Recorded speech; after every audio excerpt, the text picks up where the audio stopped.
আপনার প্রথম প্রেমের অভিজ্ঞতাটা? প্রথম প্রেম তো প্রথম প্রেম তো প্রথম প্রেম। আমার মানে কাছে মনে হয় যে সুপারস্টারদের কাছে এই প্রশ্নটা খুবই সংবেদনশীল। কেন কেন কেন আমার কাছে মনে হয় যে প্রেমের অনুভূতি সবসময় মানে অসাধারণ। আচ্ছা এবং আমার কাছে মনে হয় যে প্রত্যেকটা প্রেমের অনুভূতি প্রথম প্রেমের মতো হোক, আচ্ছা। সেই আনন্দ, সেই ভেতরের অনুভূতি মানুষ অনুভব করুক। প্রেমের চাইতে ভালো সুন্দর অনুভূতি আর কি আছে পৃথিবীতে? না, এটা তো কাব্য কথা। হ্যাঁ, আপনার আমার দুর্দান্ত ছিল, দুর্দান্ত ছিল। একটা প্রেমে থাকা, প্রেমে ডুবে থাকা, আচ্ছা প্রেম অনুভব করা, প্রেম বোধ, এটাই তো একটা আনন্দের ব্যাপার। আচ্ছা, সেটা কেমন ছিল আর কি? প্রথম প্রেমের গল্প, কোন অভিজ্ঞতা এটা শেয়ার করা যায়? ছোটবেলার প্রেম যেটা হয় হয়তো আচ্ছা। কাছাকাছি বয়সের একজনের সঙ্গেই বন্ধুত্ব বন্ধুত্ব থেকে ভালো লাগা, হুম। একটু একটু করে হয়তো বোঝা যে আচ্ছা এটা তাহলে প্রেম বা এরকমই বোধ হয় প্রেম। সেভাবে তো গড়ে ওঠে আসলে প্রথম দিকের যে কোনো সম্পর্ক, আই গেস কিশোর বয়সের প্রেম যেটা হয়। আচ্ছা, শুধু পাশ কাটা যাওয়ার একটা না, তবে আমার আমার সেই কিশোর বয়সের প্রথম প্রেমের অভিজ্ঞতা যার সঙ্গে আমরা খুব দুর্দান্ত ভালো বন্ধু কিন্তু এখনো পর্যন্ত। জোশ, এটা একটা ভালো ইনফরমেশন পেয়েছি যে এখন পর্যন্ত মীর রাব্বি প্রথম ভালোবাসা মানুষের হ্যাঁ। সাথে বন্ধুত্বটা বজায় খুব রেখেছে। সুন্দর বন্ধুত্ব আমাদের। দারুণ দারুণ দারুণ। কিন্তু আমরা আসলে ভালোবাসার গল্পগুলো কেন বলছি, দর্শক সেটি বলে রাখা যে ভালোবাসার গল্পটা একটা দারুণ বার্তা দেয় আমাদের প্রত্যেকের জীবনেই, এবং সেই বার্তাগুলো আসলে নানানভাবে উপস্থাপিত হয় গল্পে, নাটকে, সিনেমায়, আজকেও তেমনই। তবে সেটি জানার আগে আমরা একটু সারিকার প্রেমের গল্পটা শুনে আসি। সারিকা, প্রথম প্রেমের গল্পটা কেমন, কি ছিল? সুন্দর। আমার মনে হয় প্রথম প্রেম বলে কিছু নাই, যতবার মানুষ প্রেমে পড়ে প্রতিটা প্রেমই ডিফারেন্ট অ্যান্ড প্রথম Exactly. প্রেমের অনুভূতি, কারণ মানুষগুলো তো ডিফারেন্ট, গল্পটা ডিফারেন্ট।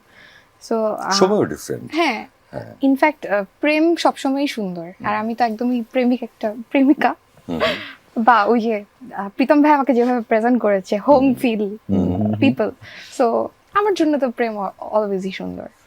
সব ঠিক আছে, মানে মূল প্রশ্নটা আবার আসি। গল্প বলবাটা যে হচ্ছে প্রথম হ্যাঁ, প্রেমের প্রেম গল্প কেমন ছিল? প্রেমের গল্পটা কেমন করে শুরু হলো?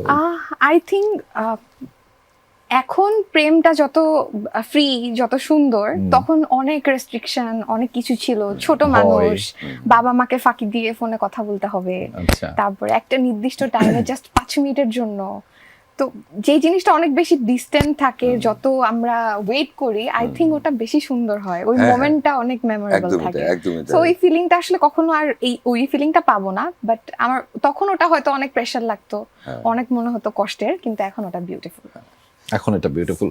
প্রেমের গল্পটা কেমন হয়, প্রথম প্রেমের গল্পটা? জাহিদ প্রীতম। ওরা এত ঘোরা পেঁচায় বলতেছে কেন জানেন? মানে কারোরই প্রথম প্রেম আর লং লাস্টিং হয় না। হ্যাঁ। So, বর্তমান যারা আছে তারা কিভাবে নিবে ব্যাপারটা? না না, আমি একদম ওইখান থেকে বলি। আচ্ছা, বলবো আর add করবো।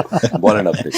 আচ্ছা, সো আমার Thank কাছে you, আমার কথাটা আপনি বলতে আচ্ছা, তো যেহেতু আমি খুলেই বলবো। অনুভূতি কারিগর, আমার কাছে মনে হয় যে প্রত্যেকটা প্রেমের অনুভূতিগুলি ডিফারেন্ট হয়, এবং প্রথম শেষ বলে কিছু নেই। বাট আপনি যদি বলেন প্রথম মানুষটার সাথে প্রেম কেমন ছিল, তাহলে আমি বলবো যে আমার প্রথম প্রেম সেটা এমনই দিনে তারা বলা যায় তিলোত্তমা, অনেক জায়গায় আপনারা দেখেছেন, কারণ আমি আমার জীবন থেকেই গল্পগুলি বলি। সো একটা ইন্টারেস্টিং, বললাম না আজকে আমি এখানে যেগুলো বলবো সেগুলো কখনো বলা হয়নি কোনো ইন্টারভিউতেও। আমার প্রথম প্রেমে 6 মাস লাগছিল আমার হাত ধরতে, আচ্ছা, এবং সেটা একটা বৃষ্টির দিন ছিল।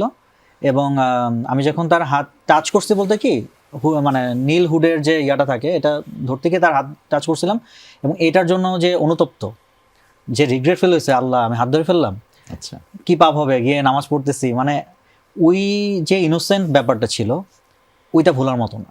যে জাস্ট একটু হাত টাচ করাতে যে আমার একটা ভয় লাগছিল, আম্মু আমার দিকে তাকিয়ে আছে, কোচিং থেকে ফিরেছি বাসায়, আমার যে একটা ভয় ভয় ভাব, যে আম্মু কি বুঝতে পারে না, আমার সবসময় মনে হতো যে আমার আম্মু আমার ভিতরটা পড়ে ফেলতে পারে সবসময়। সো ওই দিনটা আমি ভুলবো না কখনো, যে এক্স্যাক্টলি আমি এটাই বলছি, যে সবাইকে ফাঁকি দিয়ে যে ফাঁকি একটা দিয়ে যে প্রেম ব্যাপারটা, করতে পারছি, ওই যে হাত ফিলিংটা। ধরলেই যে কিছু একটা হয়ে যাচ্ছে, মানে সো ওই এরা যে বুঝতে পারেন যে কোচিং, প্রাইভেট আরেকটা পড়া, জিনিস হচ্ছে, এগুলো ছিল প্রীতম কিন্তু। ভাইয়ের বার্থডে ফেব্রুয়ারিতে, আমার বার্থডে ফেব্রুয়ারিতে, তো আমরা কতটা রোমান্টিক একটু বুঝেন। ফেব্রুয়ারি মাসটাই তো আসলে রোমান্টিক। কেউ একজন বলছিল প্রথম প্রেমে পড়ার ব্যাপারটা একটু শক্ট খাওয়ার মতো, মানে এটা যে আপনি যেমন বলছিলেন যে ধরে ফেললে কেমন একটা শক লাগে। হ্যাঁ হ্যাঁ, আমার কাছে যেটা মনে হয়েছে যে আমি যখন প্রথম প্রেমে বসছি, এমন দিনে তারা বলা যায় যারা দেখেছেন, কৌশিকের ক্যারেক্টার যে দেখেছেন, আমি ছিলাম কৌশিক আচ্ছা, গল্পে।